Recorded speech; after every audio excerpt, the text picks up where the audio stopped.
The concept of the millennium in Christian eschatology, the study of the end times, refers to a prophesied thousand-year reign of Christ. This period is primarily mentioned in the book of Revelation, chapter 20. The four primary views regarding the millennium are historic premillennialism, dispensational premillennialism, post-millennialism, and amillennialism. Today, we'll be covering historic premillennialism. Premillennialists believe that Jesus Christ will return before, the millennium, and will physically reign on earth for 1,000 years. So what is historic premillennialism?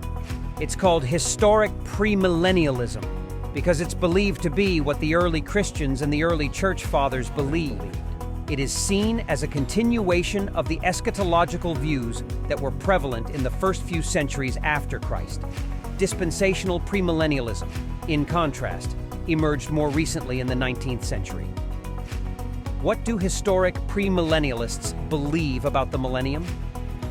Following Christ's return, historic premillennialists believe in a literal thousand-year reign of Christ on earth.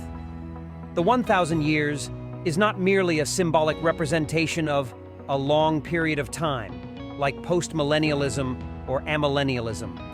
This period is characterized by peace and righteousness, with Christ ruling directly, literally, and physically. Historic premillennialists believe that Jesus Christ will return before the thousand-year reign mentioned in Revelation 20. This return is physical and visible, as opposed to a spiritual or symbolic interpretation. Tribulation before Christ's return. They often hold that the world will go through a period of tribulation and suffering before Christ's return.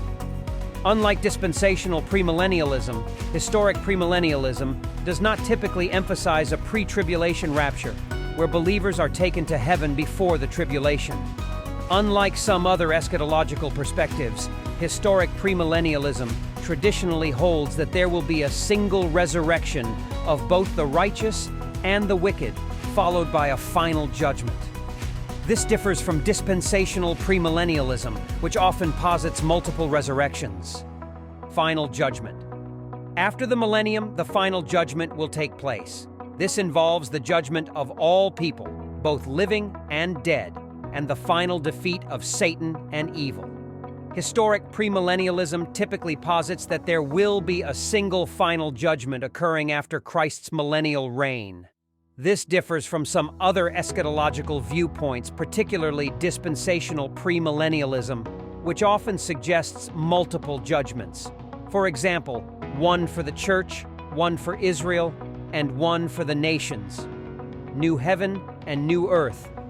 Following the final judgment, God will create a new heaven and a new earth where righteousness dwells, and God will dwell with his people eternally. In line with the premillennial emphasis on the literal fulfillment of prophecy, the new heaven and new earth are often understood as a literal physical renewal of the current creation. This contrasts with more spiritual or symbolic interpretations found in other eschatological views. The role of the church and Israel. Unlike dispensational premillennialism, historic premillennialism does not typically emphasize a sharp distinction between Israel and the church in God's plan. It often sees the church as inheriting the promises made to Israel.